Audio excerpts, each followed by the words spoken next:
જંબુસર શહેરના રસ્તાની કામગીરી મુદ્દે આજે કોંગ્રેસે વિરોધ કરતા પાલિકાએ બંધ પડેલી કામગીરી ફરી શરૂ કરી હતી।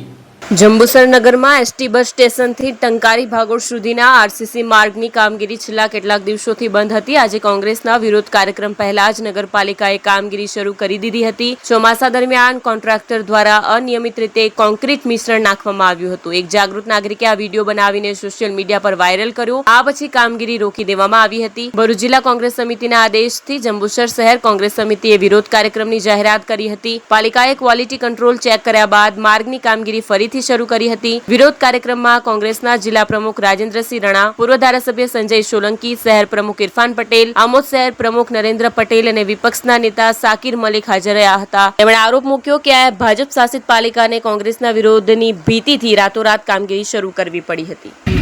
પ્રમુખની આગેવાની હેઠળ શહેર પ્રમુખ દ્વારા ગઈકાલે 4 વાગે પોસ્ટ મૂકીને રસ્તા માટે કામ બંધ છે ચાલુ કરવા માટે મેસેજ આપીને કામ ચાલુ સૂચના આપીને રાતોરાત ભારતીય જનતા પાર્ટી ડરી ગઈ કોંગ્રેસના આંદોલનથી એ રાતોરાત ચાલુ કરવામાં આવેલું છે। તમે રાતોરાત તમે કેમ ચાલુ કરવામાં આવેલું છે? જ્યારે કામ ચાલતું તો બંધ કરવા શા માટે બંધ કરેલું? એક અધિકારી બાઇક કરીને એન્જિનિયર છે એને ખોટી રીતે પોતે રજા પર હતો તેમ છતાં એને સસ્પેન્ડ કરવામાં આવેલો છે। નાની માછલીઓને બચાવીને મોટી માછલીને બચાવીને નાની માટીને એક ઉદાહરણ આપીને એને સસ્પેન્ડ કર્યો છે। એ દુઃખદ ઘટના છે। કર્મચારીને હું તો ઓળખતો નથી પણ મેં વાત જ્યારે લોકો કેટલાક આગેવાનો મારફત વાત સાંભળીને આ વાત લઈ જઈને છે અને એના ફરીથી પોતે રજા પર જતો 4 દિવસની તો શા માટે એને સસ્પેન્ડ કરવામાં આવેલો છે? એટલે બિનજરૂરી આવા લોકોને ન્યાય આપવો જોઈએ। લોકોને ધ્યાન બીજે નહીં દોરીને રસ્તાના કામ બંધ હતું ને એક એન્જિનિયરે સસ્પેન્ડ કરેલું લોકો ધ્યાન બીજે દોર્યું। આ રસ્તો ખૂબ અગત્યનો છે। અહીંયાથી લોકો કોલેજ જાય છે, સ્કૂલે જાય છે। આવનાર દિવસોની અંદર તહેવારો હોય, ખંભો જવાનું થતું હોય, ગુજરાતમાંથી લોકો આવતા હોય છે દર્શનાર્થે। એની તકે બને એ અમારી અપેક્ષા। ભલે આજે કર્યું તો ફરીથી બંધ ના કરે। નગરપાલિકાના સત્તાધીશોને ભલે આજે કર્યું વહેલી તકે।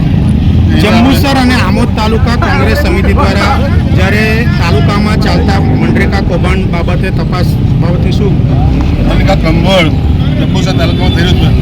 અમારા જિલ્લાના પ્રમુખના આદેશ અનુસાર જ્યાં સુધી અમારી પાસે પૂરતી માહિતી નહીં આવે, પૂરતા પુરાવા નહીં આવે એટલે અમે ત્યાં જવાના છે। અમે કિમૂદ બી જવાના છે, ઝેલમ બી જવાના છે, બીજા અનેક ગામોમાં જવાના છે। અમે તો પૂરતી અમારી પાસે પૂરતા માહિતી આવ્યા પછી અમે જવાના છે। સાથે સાથે જંબુસરની વાત કરું, છેલ્લા ઘણા સમયથી શહેરની અંદર મીઠું પાણી આવતું નથી। જ્યારે અમે ધારાસભ્યો ત્યારે મહિનભાઈ દુબેના ઘેરથી જ્યારે પ્રમુખ હતા ત્યારે ખોટી રકમ પણ આપેલી। આજે એ પ્રોજેક્ટ છત્રસિંહભાઈ મૌર્યના વખતથી મંજૂર થયેલો, આજે એ પ્રોજેક્ટ ક્યાં લટક્યા છે? ભાજપ વિકાસની વાતો કરે છે। જંબુસર શહેરના લોકો આજે ખંજવાળ અનેક સમસ્યા સાથે પીડાય છે।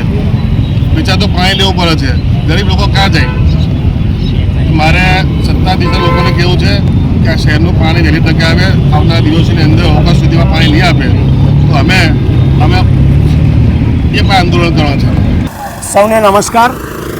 આપ સૌ જાણો છો કે કેટલા દિવસ પહેલાં વરસાદ ખૂબ જ હતો। વરસાદનું વાતાવરણને લઈને આ રોડનું કામ આપણે અટકાવવામાં આવેલું હતું ક્વોલિટી ચેકના પર્પઝથી।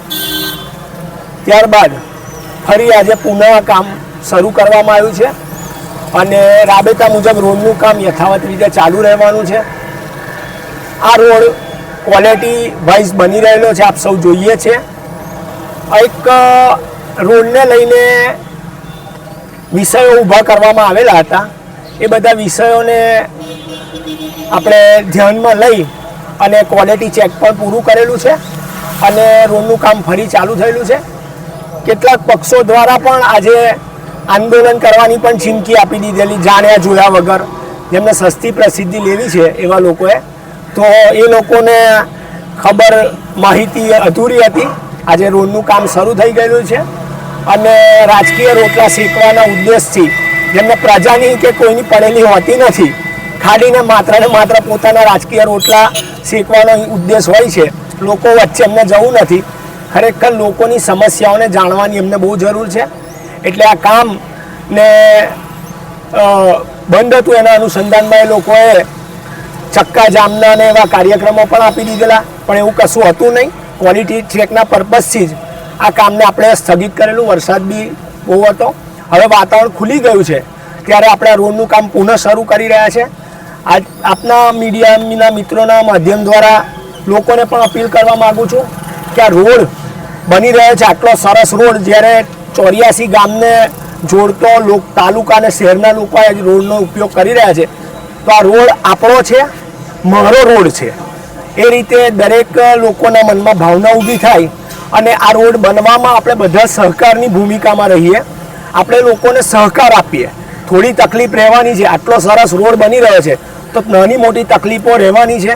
એ તકલીફોને આપણે કોઈ ઇસ્યુ કે વિષય ન બનાવી અને આપણે થોડું ઘણું લેટ ગો કરીને બી આ રોડ સરસ રીતે બને તો ગામનો એક સુંદર રોડ બનશે અને આપણે જ લોકોએ વાપરવાનો છે. તો નગરપાલિકાનો રોડ નહીં, મારો રોડ બની રહ્યો છે. એવી રીતે સહકારની ભૂમિકામાં આપણે બધા રહીએ એવી અભ્યર્થના છે. ફરી એકવાર આ કામ શરૂ થયું છે એવું જાહેર જનતાને આપણા આજે તમે જોયું છે માધ્યમથી જણાવવામાં આવેલું છે. એટલે કોઈ એવો બીજો કોઈ સબ્જેક્ટ કે વિષય હતો નહીં અને લોકોએ જે અફવાઓને દુષ્પ્રચાર કરેલો છે તો આપણે બધા એનાથી બચવું. આભાર.